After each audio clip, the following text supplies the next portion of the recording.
5:00.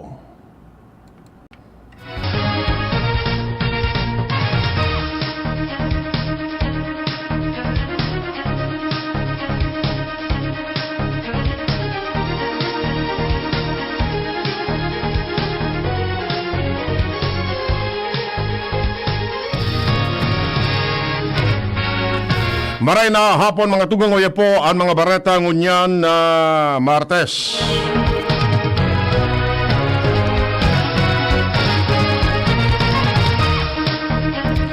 Uminabot na sa 594 milyones pesos ang kantidad kan danyo sa agrikultura matapos ang magkakasunod na bagyong Maymay asin Neneng.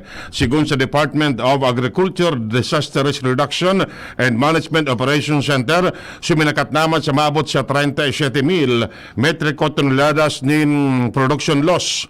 Nasa 22,000 na hektarya man ang loteng agrikultural ang nanyaran dalan sa para maapektaran ang sobra sa 22,000 na paraoma asin parasira sa Cordillera, Ilocos asin Cagayan Valley Region. Pinakadakula ang danyos na dinara sa mga kabasan na maabot sa kabangang bilyon pesos. Mantang siniguro man kan DA ang tabang sa mga apektadong paraoma. Ang baretang ini hatod sa Indukan Silka Green Papaya Soap. Dahil ang tunay na sign ng pagpaputi, kita in as early as 7 days. Nagpatanid ang grupong pamansang lakas ng kilusan mamamalakaya ng Pilipinas o pamalakaya na posibleng lumala pa ang kawaran nin trabaho o unemployment rates sa sektor kan pagsisira dalan sa inflation rate o pag-itaas kan presyo nin mga pangyanot na barakalon asin serbisyo sa nasyon. Sendang sigun kay Fernando Hicap, National Chairperson kan Pamalakaya, kung padagos na mag-itaas ang presyo kan mga barakalon sa saudan asin halangkaw ang singil sa presyo nin petrolyo, mapipirita na maghanap nin ibang mapapagdalensyahan ang mga parasira na sa iling ninda mas estable kaysa sa pagsira. Sinabi ni Hicap na nakakaalarmaan sa parita na pagbabago sa kabuhayan kan mga parasira kung saan apektado ang lokal na supply ni sira. Seguridad kan sa pagkakan asin presyo sa merkado. Inagad man ni Hicap kay Presidente Bongbong Marcos na aksyonan ang epekto sa inflation, partikular sa sektor kan pagsisira asin protiran ang coastal communities kontra sa destructive reclamation project o ang nakakaraot na proyekto sa nasyon. Ang baretang ini hatod sa Indukan United Home First Sulfate Iron. Healthy blood for a healthy glow. Dagdag na barata ulit dyan sa luwa si Luis Barcena. Luis, kamen. So, gari nag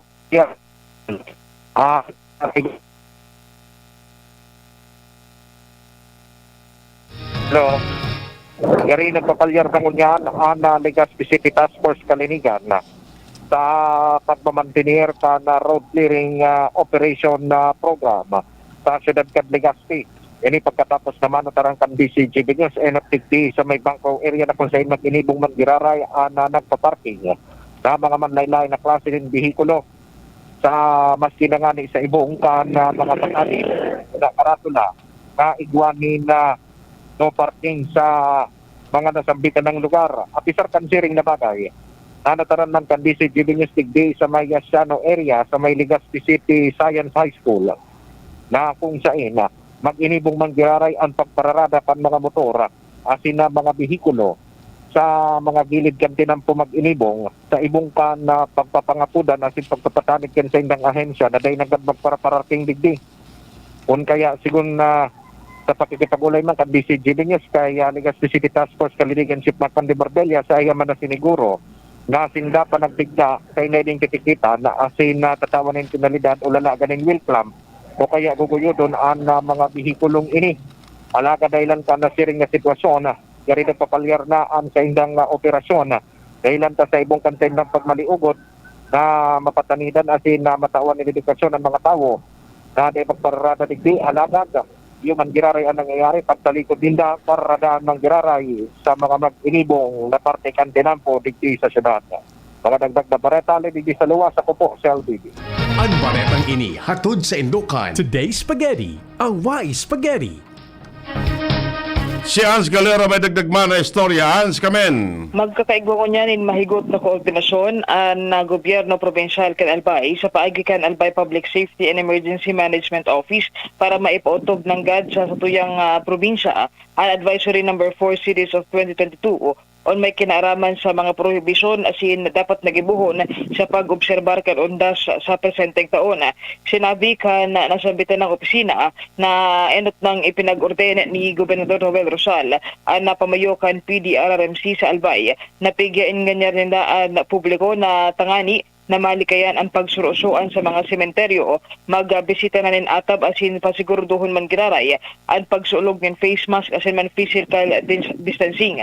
Sigun pa sa APSIMO, mahigot manindang ipagbabawal ang paglaog nin mga bugsok na likido o kaya ining mga alkohol asin man mga matatarom na mga kagamitan sa laogan sementeryo para malikayan ang kunano pa man na emerhensya kaya eskaramusa.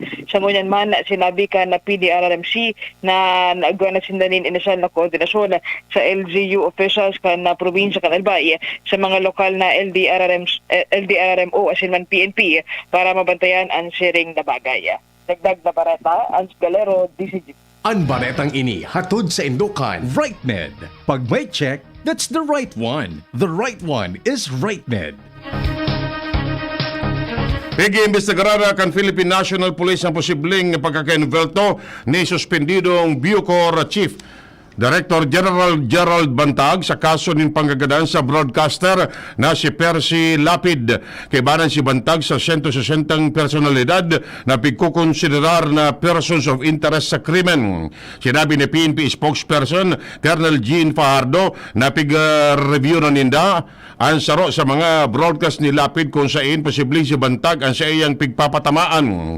Nagkondukta naman in follow-up investigation ang PNP sa mga karagdagan na revelasyon kan gunman na si Joel Escorial. Pero sigun kay Fajardo, itinaong kwenta na ninda sa Department of Justice ang investigasyon sa pagkagadan kan middleman na si June Villamor, si Riman.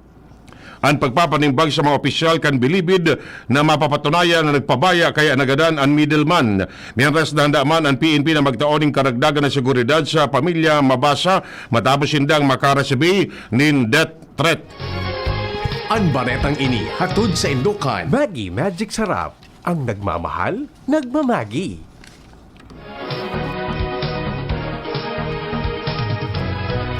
Tiwala ang Philippine National Police na mapapakasa kamot maninda ang iba pang suspitsado sa panggagadan sa broadcaster na si Percy Lapid. Sigun kay PNP Chief General Rodolfo Azurin na daing mga punduan pulisya sa kod na daing nadadakop ang mga ining. Sinabi niyang makrear ng pressure ang pigigibong manhunt operation kan PNP na maresulta sa pagsuko kan mga suspitsado.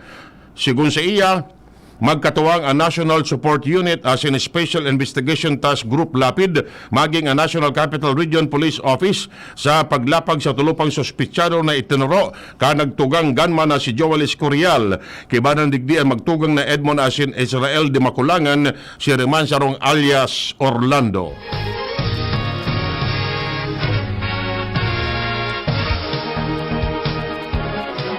Nakakaresibin ng death threat ang nagkaparang miyembro kan pamilya kanagadan na Batikanong broadcaster columnist na si Percy Lapid.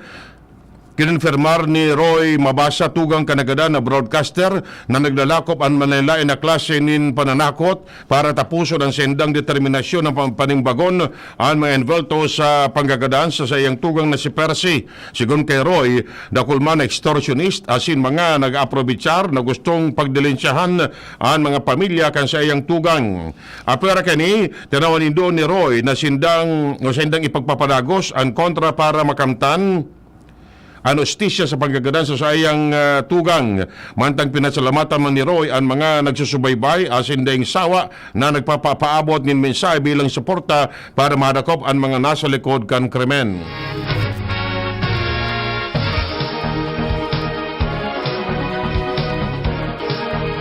Ipinararom na sa Witness Protection Program kan Department of Justice ang tugang na babae kan New Bilibid Prison inmate na naariglar o na nag-areglar kan transaksyon para gadanon ang broadcaster na si Percy Lapid inan kinonfirmar ni Justice Secretary Boying Rimulya matapos magbuelta o magbutwa si alias Marisa tugang kanagada na middleman na si June Villamor. Sigun kay Rimulya, mapairarom pa sa evaluation si Marisa bago dagos na mapairarom sa WPP.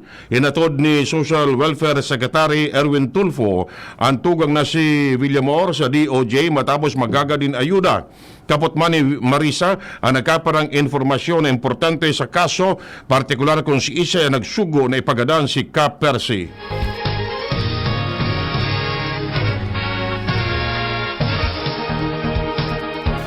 Tulos ang kudimang preso ang nagagadan kada aldaw sa mga presuhan na pinamamahalaan kan Bureau of Correction sa nasyon.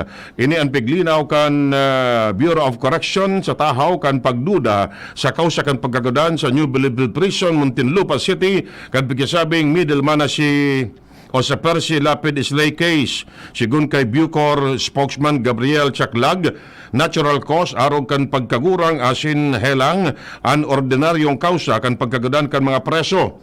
Maabot sa 49,000 ang person deprived of liberty ana sa mga ibang prison facility sa nasyon.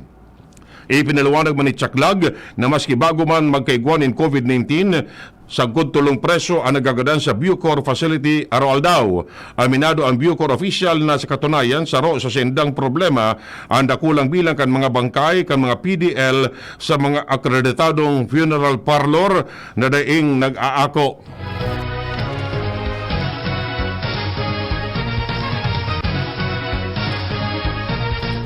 Tinawan nindo ni Deputy Minority Leader asin ACT Teachers Party List Representative Franz Castro sa Malacanang na ipairarom sa lifestyle check ang mga dati asin presenting officials kan Bureau of Correction. Pangapodan ni Castro sa ampang kandalagan kan kaso nin panggagadan sa broadcaster na si Percival Mabasa o Percy Lapid kung sain matapos magsuko ang gunman na gadan man sa laog kan New Bilibid Prison na pigasabing middleman o ang nag-coordinar sa gunman. Makangalas para kay Castro ang pigasabing mga twist o kambyada sa Percy Lapid case na nagpapailing na masararong pa ang pinag-ugatan kan krimen. Nagtutubo si Castro na napingki ni Lapid ang problema o ang mga alegadong anomalya sa Bucor kan hagadon kani ang ipairarom sa lifestyle check ang Bucor official. Sigun kay Castro, sa paagi kan lifestyle check, maaraman kung involto sa illegal na aktibidad ang mga opisyales kan Bucor. Mabugtak nin K9 unit o police dog ang Bureau of Correction sa entrance and exit point kan New Bilibid Prison. Sigun kay Bucor Director General Gregorio Katapang, nagtutubod ang sendang ahensya na dakula ang magiging ambag kan mga K9 dog na daita tao magutik ang mga ining. Apera padigdi da isinda na susuhulan asin kun may napaparong man na mga aya may kinaraman sa kontrabando, partikular ang mga badil, bomba asin illegal na drogo na gustong ipuslit palalaog sa NBP, madali ining mahanap. Kamautan kan ahensya na marasilbaran ang problema sa laog kan Bilibid matapos ang pagkagadan kan middleman na sa Lapid Islay case.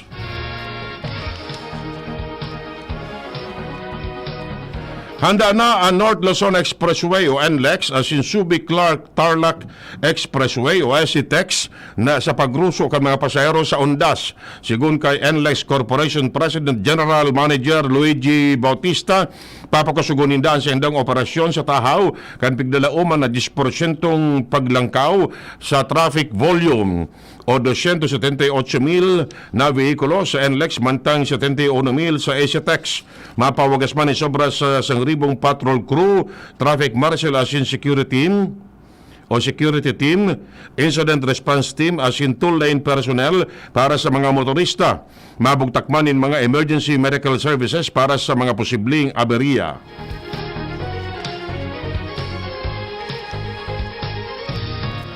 Daing magiging pagitaas sa presyo kan kandila sa taho kan pagitaas kan pangangiipo kani mantang pararani na an Todos Los Santos o kaya aldaw ni mga kalag.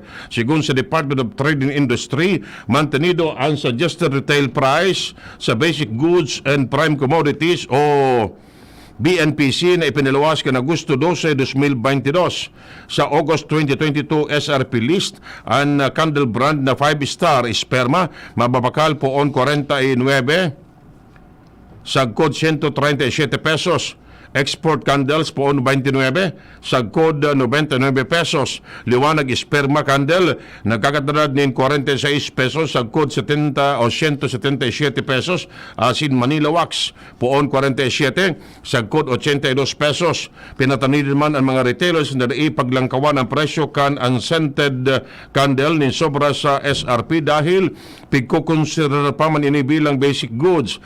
Inabisuan man ang mga konsumidor na magbakali mga kandila sa mga grocery asin supermarket. Mandang sinabi kan DTI na wala sindang iluluwas na SRP sa burak dalang tadayaman ini kayarabanan sa basic goods. Nagparamdom sa publiko ang Bureau of Fire Protection may kinaraman sa pagsunod sa health and safety protocols para sa ONDAS 2022. Sigun sa Bureau of Fire Protection, kaipuhan, garumdumon kan labang siro, ang 3Ks o ang kandila, kuryente, asin kalan. May kinaraman sa selebrasyon kan Toros Los Santos asin aldawnin mga kalag. Sigun sa ahensya, nagpuuna naman sindang maglinig asin mag-inspection sa mga kampusanto sa senang lugar bilang parte kan sa indang programa Oplan Kaluluwa na nagpuon kan Oktubre 17 asin matatapos sa Nobyembre 2. Siniguro man kan mga tauhan kan BFP na nakandaan sa indang ahensya in kaso magkaigwanin aksidente o sulo, partikular sa mga rong. Apera digdi, inabisuan man kanahensya ang publiko na mag-obserbar asin siguruhon na naka-off ang mga appliances asin natatangkas sa mga saksakan ng kuryente maging ang mga cooking stove o kalan bago maghali sa harong.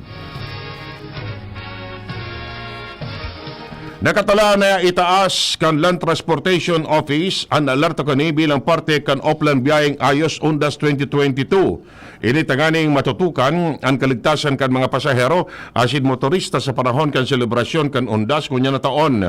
Puon sa Oktubre 27 sagkod Nobyembre 4, ipapautob kan LTO ang heightened alert sa gabos ng mga opisina kani sa nasyon. Gusto sabihon, iaktibar sa nasabing mga aldaw. Para sa taon na ini, sinabi kan LTO na ang kaligtasan sa tanampo asin defensive driving ang saro sa mga aktibidad na tatampok sa Oplan Biyaheng Ayos Ondas 2022 kan ahensya. Sigun kay LTO Chief Assistant Secretary Chofilo Guades, pigdalaoman na ninda na dahil sa pagturos sa pagbiyahe sa tao kan COVID-19 pandemic, mas takol ang maruso sa mga kampusanto para bisitahon ang mga pansyon kan sendang mga mahal sa buhay na nagtalikod na sa kinaban. Katakod kani piglan sarman kan LTO ang mga aktibidad para magayaan ang mga driver asin operator kan public utility vehicles, pribadong lunadan asin kan pangkagapsan na publiko may kinaraman sa importansya kan pagsunod sa batas trafiko. Pinuna naman ang pag-deploy kan mobile team kan LTO Central Office sa mga transport terminal sa National Capital Region kung saan si parado man ini sa inspection na pagigibo kan mga tauhan kan LTO sa mga ibang reyon sa nasyon. Bareta hali girara dyan sa luwas si Joshua Bino. Joshua Kamen. Sobra sa 4,600 na mga police personnel ang i-deploy kan PNP Bicol sa bilog na rehiyon para magtaong seguridad sa papaabot na ondas. Inisusog sa ipinalawas na impormasyon kan Police Regional Office 5 kung saan sinabi ni Police Regional Office 5 Regional Director Police Brigadier General Rodolph Dimas na amay ang sa indang preparasyon dahil ang tapiglalauman na talagang dakol ang tawong madagsa ngunyan sa mga kampusanto. Pero di, papahigot naman ang deployment ng mga pulis sa iba pang mga matawong lugar, siring sa mga simbahan, mall, resort, asin iba pa, kung saan 276 na mga police assistance desk ang nakatalaan man na ilatag sa palibot, nababakapan ng mga mobile asin foot patrols tangan na preventaran ang mga mal-elementos na makapanamantala. Tinakwan doon ni Dimas na ang bilog na pwersakan PNP Bicol, preparado na tangan na masiguro ang pasiorden asin seguridad, tangan nang makapagtaonin matrangkilong pag-obserbar kan ondas. Dagdag pa kaini, nahanda na sila anumang oras na magsimbag asin magresponde sa anumang emerhensya. Dagdag na balita, Joshua Pino, DCGB. Dahil naanapan in COVID-19 vaccination card ang mga biyaherong magamit kan Paranaque Integrated Terminal Exchange. Sigun kay PTX Corporate Affairs and Government Relation Head Jason Salvador, alagad pigrekomendar pa manggararay kan mga ini sa mga biyahero na darahon manggararay ang sendang vaccination card in kaso hanapon sa lugar na sendang dudumanan. Inabisuan man ni Salvador ang mga pasahero na dain na magdara ng dakol na bagahe para magian ang sendang pagbiyahe. Enot ang sinabi kan PTX na pigdalauman na maitaas sagkod sa 150,000 ang daily passenger traffic sa PTX poon sa maabot na long weekend.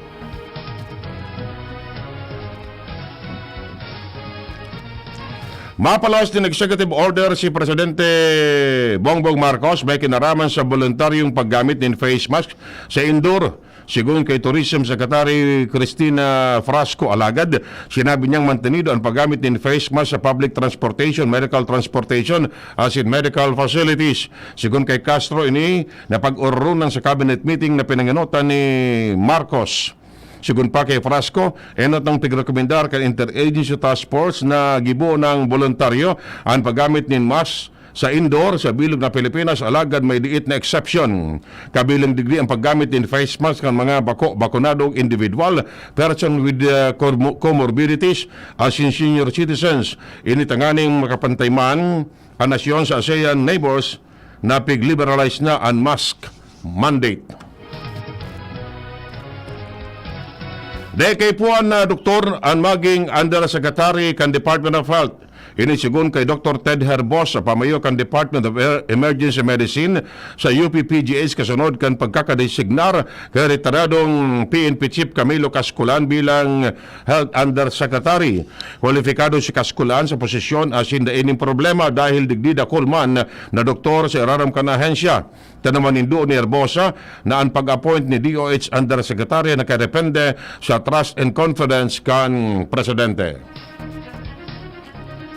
Ipinahay kan United Nations Children's Fund na nasa 1 milyon na mga jóvenes ang dai pa nakakaresibin in vaccine doses sa sendang pinapagkamundag kay banana ang bakunang magpapakusog sa immune system para labanan ang nahelang na polio, tipdas as in tuberculosis. Sigun sa UNICEF, importante ang bakuna dahil maiwasan kani ang makaskas na pag-ulakit halin sa iba-ibang klase ng helang. Sinabi kan organisasyon na nalapasana kan mga jóvenes ang pigtatagamang oportunidad na nagresulta sa nakulang hagyat sa gobyerno, partikular na ang pagkaatraso asin hababang demand sa serbisyo daraman kan COVID-19 pandemic. Dagdag pa kan UNICEF na ang pagbagsakan immunization rate kan mga aki, iyang posible man na magresulta sa pag-itaas kan bilang nin mga nagkakaigwanin iba-ibang klase ng helang. Tinawan ni doong kang grupo na para maiwasan na nasabing helang, dapat tulos na aksyonan asin ikonsiderar bilang sarong public health emergency ang pagbakuna sa pagkaaki. Iyan mga tugang ng detalles kay mga baretang unyan para sa agadigdi sa Radio DCGB. Sa pangarakan mga pagariba, Ronald Baldo sa Lado Technical. Ako po si Edwin Ternal na nagsasabing mabalos kan sendong pagantabay. Hi! Sue Ramirez po. Naniniwala ka ba sa mga signs? Sign na yan na uulan. Sign yan na may